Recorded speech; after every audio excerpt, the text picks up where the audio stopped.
Chapter 11. Clarice blows up everything. You are in so much trouble, Clarice said. We just finished a ship tour we didn't want, through dark rooms overcrowded with dead sailors. We'd seen the coal bunker, the boilers, and the engine, which huffed and groaned like it would explode any minute. We'd seen the pilot house and the powder magazine and gunnery deck, Clarice's favorite, with two Dahlgren smoothbore cannons on the port and starboard sides and a Brook 9-inch rifle gun fore and aft, all specially refitted to fire celestial bronze cannonballs. Everywhere we went, dead Confederate sailors stared at us, their ghostly bearded faces shimmering over their skulls. They approved of Annabeth because she told them she was from Virginia. They were interested in me too, because my name was Jackson, like the Southern general. But then I ruined it by telling them I was from New York. They all hissed and muttered curses about Yankees. Tyson was terrified of them. All through the tour, he insisted Annabeth hold his hand, which she didn't look too thrilled about. Finally, we were escorted to dinner. The CSS Birmingham captain's quarters were about the size of a walk-in closet, but still much bigger than any other room on board. The tablet was set with linen and china. Peanut butter and jelly sandwiches, potato chips, and Dr. Peppers were served by skeletal crewmen. I didn't want to eat anything served by ghosts, but my hunger overruled my fear. Tantalus expelled you for eternity, Clarice told us smugly. Mr. D said if any of you show your face at camp again, he'll turn you into squirrels and run you over with an SUV. Did they give you the ship? I asked. Of course not. My father did. Ares? Clarice sneered. You think your daddy's the only one with sea power? The spirits on the losing side of every war owe a tribute to Ares. That's their curse for being defeated. I prayed to my father for a naval transport, and here it is. These guys will do anything I tell them. Won't you, Captain? The captain stood behind her looking stiff and angry. His glowing green eyes fixed me with a hungry stare. If it means an end to this infernal war, ma'am, peace at last, we'll do anything. Destroy anyone. Clarice smiled. Destroy anyone. I like that. Tyson gulped. Clarice, Annabeth said. Luke might be after the fleece, too. We saw him. He's got the coordinates and he's heading south. He has a cruise ship full of monsters. Good! I'll blow him out of the water. You don't understand, Annabeth said. We have to combine forces. Let us help you. No! Clarice pounded the table. This is my quest, smart girl. Finally, I get to be the hero, and you two will not steal my chance. Where are your cabin mates? I asked. You were allowed to take 2 friends with you, weren't you? They didn't. I let them stay behind to protect the camp. Do you mean even the people in your own cabin wouldn't help you? Shut up, Percy. I don't need them or you. Clarice, I said, Tantalus is using you. He doesn't care about the camp. He'd love to see it destroyed. He's setting you up to fail. No, I don't care what the Oracle... She stopped herself. What? I said. What did the Oracle tell you? Nothing. Clarice's ears turned pink. All you need to know is that I'm finishing this quest and you're not helping. On the other hand, I can't let you go. So we're prisoners? Annabeth asked. Guests, for now. Clarice popped her feet up on the white linen tablecloth and opened another Dr. Pepper. Captain, take them below. Assign them hammocks on the berth deck. If they don't mind their manners, show them how we deal with enemy spies. The dream came as soon as I fell asleep. Grover was sitting at his loom, desperately unraveling his wedding train, when the boulder door rolled aside and the Cyclops bellowed, Aha! And Grover yelped, Dinner! I didn't troubling! Polyphemus roared. So that's the problem! Oh no! I wasn't. Come! Polyphemus grabbed Grover around the waist and half carried, half dragged him through the tunnels of the cave. And Grover struggled to keep his high heels on his hooves. His veil kept tilting on his head, threatening to come off. The Cyclops pulled him into a warehouse-sized cavern decorated with sheep junk. There was a wool-covered lazy boy recliner and a wool-colored television set. Crude bookshelves loaded with sheep collectibles, coffee mugs, sheep faces, plaster figurines of sheep board games and picture books and action figures. The floor was littered with piles of sheep bones and other bones that didn't look exactly like sheep. The bones of satyrs who'd come to the island looking for Pan. And Polyphemus set Grover down only long enough to move another huge boulder. Daylight streamed into the cave, and Grover whimpered with longing. Fresh air! The Cyclops dragged him outside to a hilltop overlooking the most beautiful island I'd ever seen. It was shaped kind of like a saddle cut in half by an axe. There were lush green hills on either side and a wide valley in the middle, split by a deep chasm that was spanned by a rope bridge.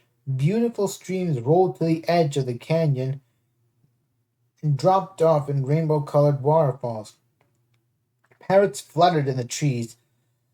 Pink and purple flowers bloomed on the bushes. Hundreds of sheep grazed in the meadows, their wool glinting strangely like copper and silver coins. And at the center of the island, right next to the rope bridge, was an enormous twisted oak tree with something glittering on its lowest bough. The golden fleece. Even in a dream, I could feel its power radiating across the island, making the grass greener, the flowers more beautiful. I could almost smell the nature magic at work. I could only imagine how powerful the scent would be for a satyr. Grover whimpered. Yes, Polyphemus said proudly. See over there? Fleece is the prize in my collection, stolen from heroes long ago, and ever since, free food. Satyrs come from all over the world, like moths to flame. Satyrs good eating, and now... Polyphemus scooped up a wicked set of bronze shears. Grover yelped, but Polyphemus just picked up the nearest sheep like it was a stuffed animal and shaved off its wool. He handed a fluffy mass of it to Grover. Put that on the spinning wheel, he said proudly. Magic cannot be unraveled. Oh, well, poor honey pie, Polyphemus grinned. Bad weaver. Ha ha, not to worry. That thread will solve the problem. Finished wedding train by tomorrow. Thoughtful of you. Hee hee. But dear, Grover gulped, what if someone were to attack this island? Grover looked straight at me, and I knew he was asking for my benefit. What would keep them from marching right up here to your cave? Wifey scared. So cute. Not to worry. Polyphemus has state-of-the-art security system. Have to get through my pets. Pets? Grover looked across the island, but there was nothing to see except sheep grazing peacefully in the meadows. And then, Polyphemus growled, they would have to go get through me. He pounded his fist against the nearest rock, which cracked and split in half. Now, come, he shouted. Back to the cave. Grover looked about ready to cry. So close to freedom, but hopelessly so far. Tears welled in his eyes as the boulder door rolled shut, sealing him once again in the stinky torchlit dankness of the Cyclops cave. I woke to alarm bells ringing throughout the ship. The captain's gravelly voice. All hands on deck! Find Lady Clarice! Where is that girl? Then his ghostly face appeared above me. Get up, Yankee. Your friends are already above. We are approaching the entrance. The entrance to what? He smiled. He gave me a skeletal smile. The Sea of Monsters, of course.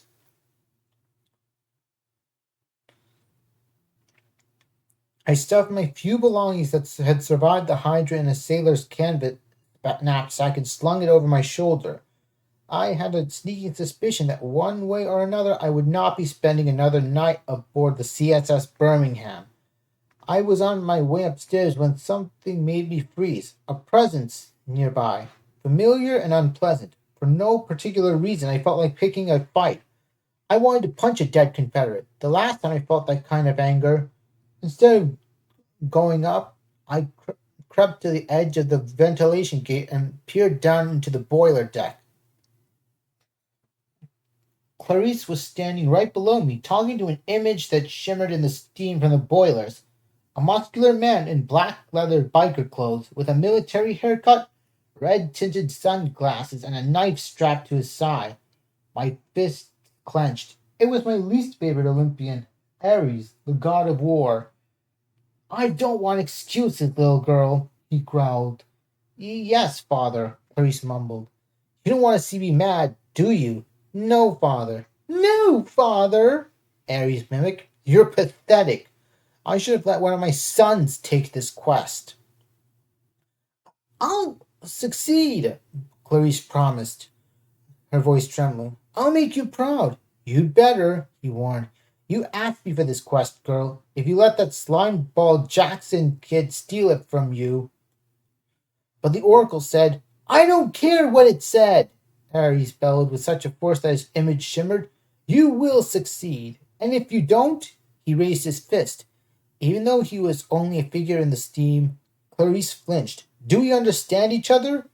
Ares growled. The alarm bells rang again.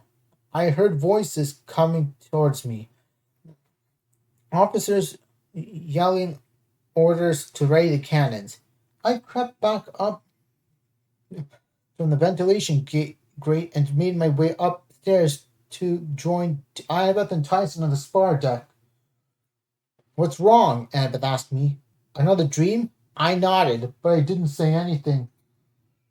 I didn't know what to think about what I'd seen downstairs. It bothered me almost as much as the dream about Grover. Clarice came up the stairs right after me. I tried not to look at her. She grabbed a pair of binoculars from a zombie officer and peered towards the horizon. At last, tapped in full steam ahead.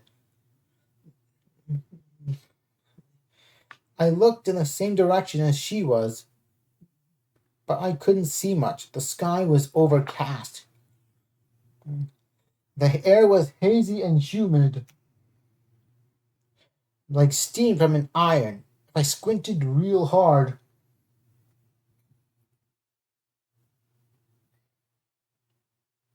I could just make out a couple of fuzzy dark splotches in the distance. My nautical senses told me that we were somewhere off the coast of northern Florida. So we'd come along. What?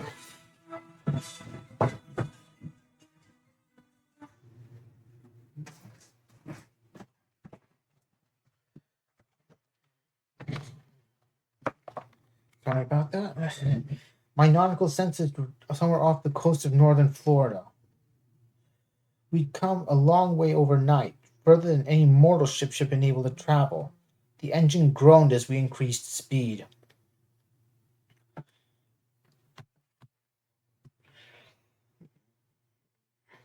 Tyson muttered nervously. Too much strain on the pistons, not meant for deep water. I wasn't sure how he knew that, but it made me nervous. After a few more minutes, the dark splotches ahead of us came into focus. To the north, a huge mass of rock rose out to the sea. An island with cliffs at least 30 meters tall. After half a mile south of that, the other patch of darkness was a storm brewing. The sky and sea boiled together in a roaring mass.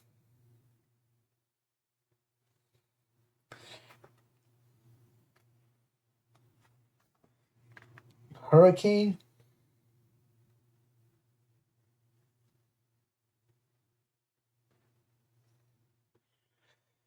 Annabeth asked. No, Clarice said. Charybdis.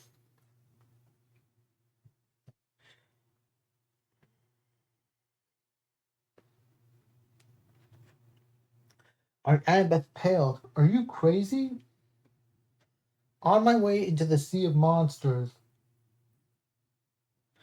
straight between Charybdis and her sister Celia, Clarice pointed to the top of the cliffs.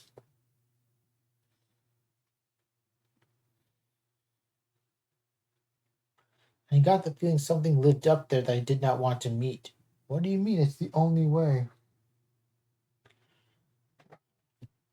I asked. The sea is wide open. Just sail around them. Clarice rolled her eyes. Don't you know anything? If I tried to sail around them, they would just appear in my path again. If you want to get into the sea of monsters, you have to sail through them. What about the clashing rocks? Annabeth said. That's another gateway. Jason used it. I can't blow apart rocks with my cannons, Clarice said. Monsters, on the other hand. You are crazy, Annabeth said. Watch and learn, wise girl. Clarice turned to the captain. Set course for Charybdis.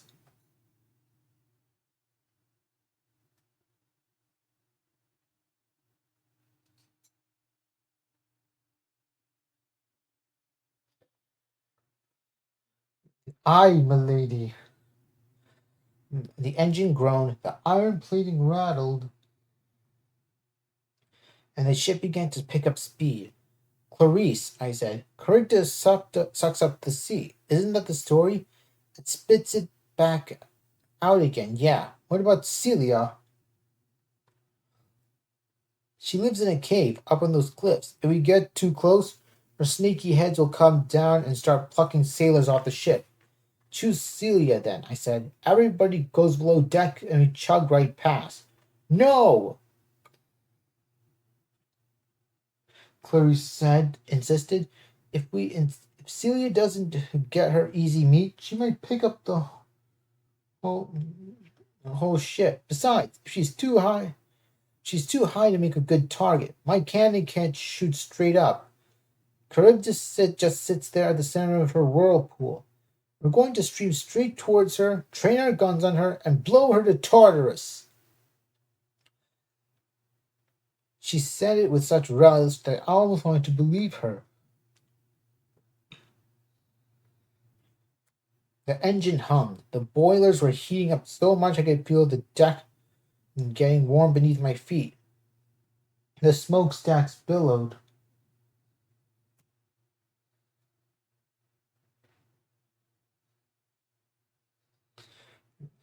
The red Aries flag whipped in the wind. As we got closer to the monsters, the sound of Charybdis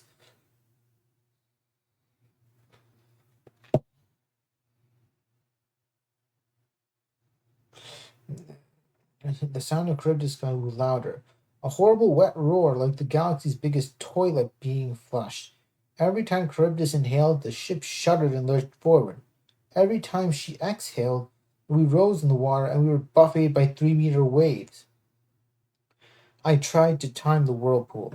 As near as I could figure, it took Charybdis about 3 minutes to suck up and destroy everything within a half-mile radius. To avoid her, we would have to skirt right next to Celia's cliffs. And as bad as Celia might be, those cliffs were looking awfully good to me. Undead sailors calmly went about their business on the spar deck. I guess they'd fought a losing cause before, so this didn't bother them. Or maybe they didn't care about getting destroyed because they were already all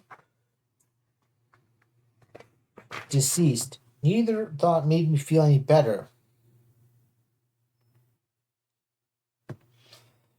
Annabeth stood next to me, gripping the rail. You still have your flask full of wind? I nodded. But it's too dangerous to use with a whirlpool like that. More wind might just make things worse. What about controlling the water? She asked. You're Poseidon's son. You've done it before. She was right. I closed my eyes and tried to calm the sea, but I couldn't concentrate. Charybdis was too loud and powerful. The waves wouldn't respond. I can't, I said miserably. We need a backup plan, Annabeth said. This isn't going to work.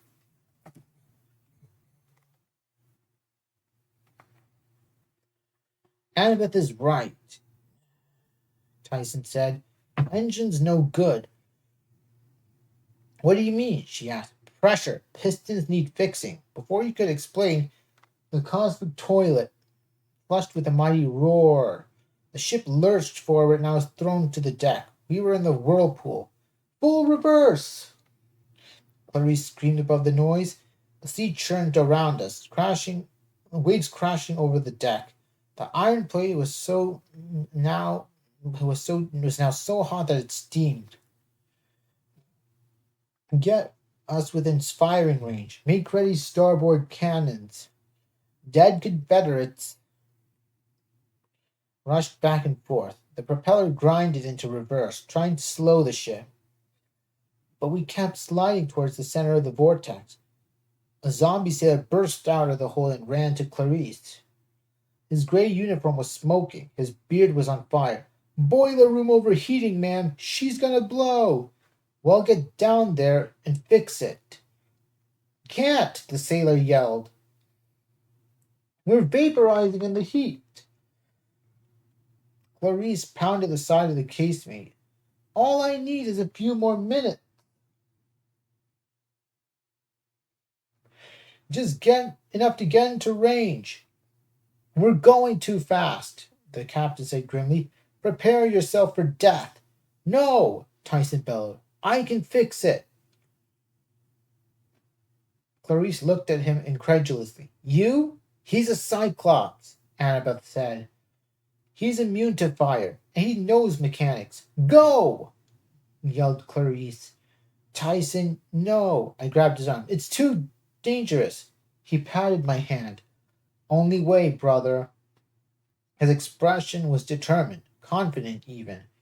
I'd never seen him look like this before. I will fix it. Be right back. As I watched him follow the smoldering sailor down to the hatch, I had a terrible feeling. I wanted to run after him, but the ship lurched again, and then I saw Charybdis. She appeared only a few hundred meters away. Through a swirl of mist and smoke and water, the first thing I noticed was the reef. A black crag of coral with a fig tree clinging to the top, an oddly peaceful thing in the middle of a maelstrom. All around it, water carved it into a funnel, like light around a black hole. Then I saw the horrible thing anchored to the reef just below the waterline. An enormous mouth with slimy lips and mossy teeth the size of rowboats. And worse, the teeth had braces, bands of corroded, scummy metal, with pieces of fish and driftwood and floating garbage stuck between them. Charybdis was an orthodontist's nightmare. She was nothing but a huge black maw with bad teeth alignment and a serious overbite.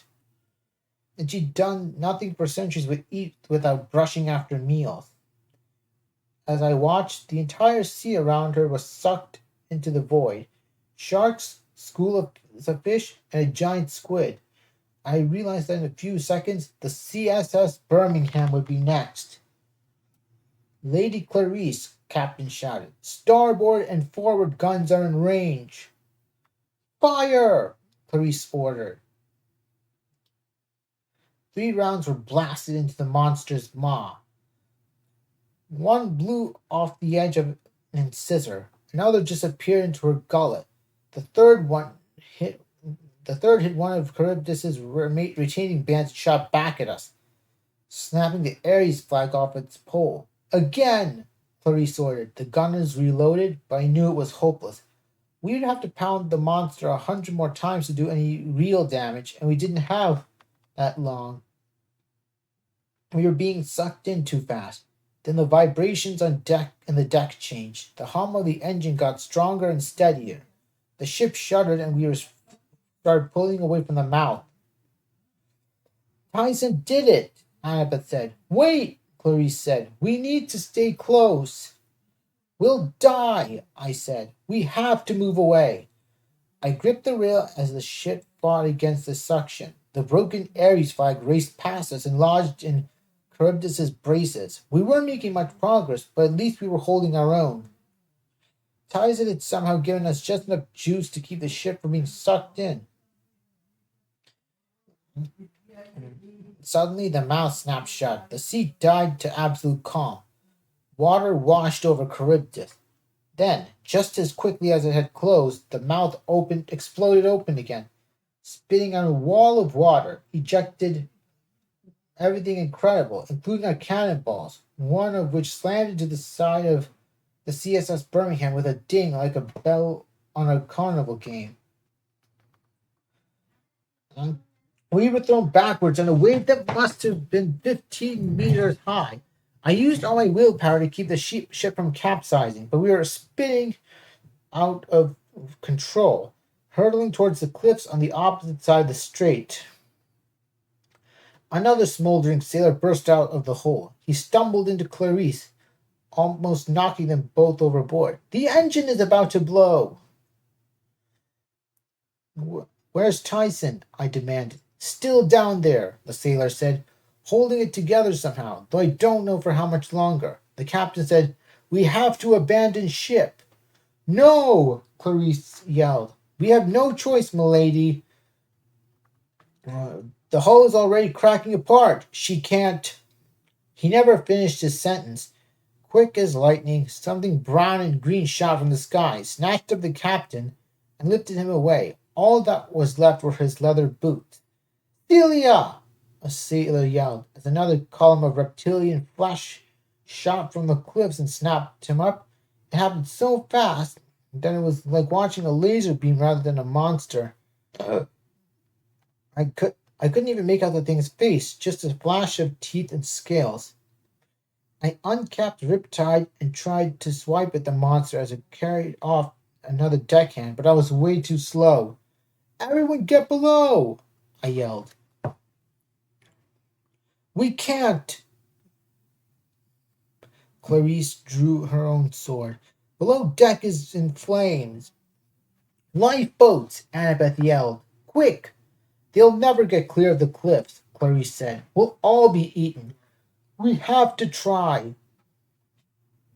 Percy, the flask. I can't leave Tyson. We have to get the boats ready.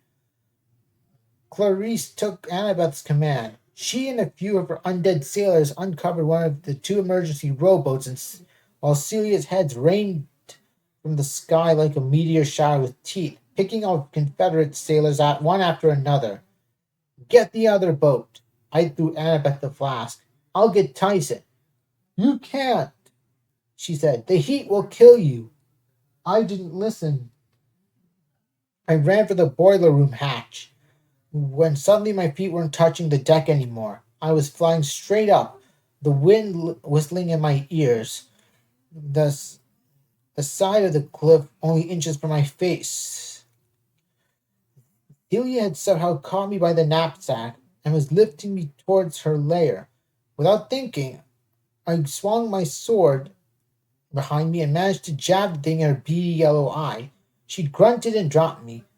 The fall would have been bad enough, considering I was 30 meters up in the air. But as I fell, the CSS Birmingham exploded below me. Kaboom! The engine room blew, sending chunks of ironclad flying in either direction like a fiery set of wings. Tyson! I yelled. The lifeboats had managed to get away from the ship, but not very far. Flaming wreckage was raining down. Clarice and Annabeth would either be smashed or burned or pulled to the bottom by the force of the sinking hull. And I was thinking optimistically, assuming they got away from Celia. Then I heard a different kind of explosion, the sound of Hermes' magic flask being opened a little too far. White sheets of wind blasted in every direction, scattering the lifeboats, lifting me out of my free fall and propelling me across the ocean. I couldn't see anything. I spun in the air, got clonked on the head by something hard. I hit the water with a crash that would have broken every bone in my body if I hadn't been the son of the sea god. The last thing I remembered was sinking in a burning sea, knowing that Tyson was gone forever, and wishing I was able to drown.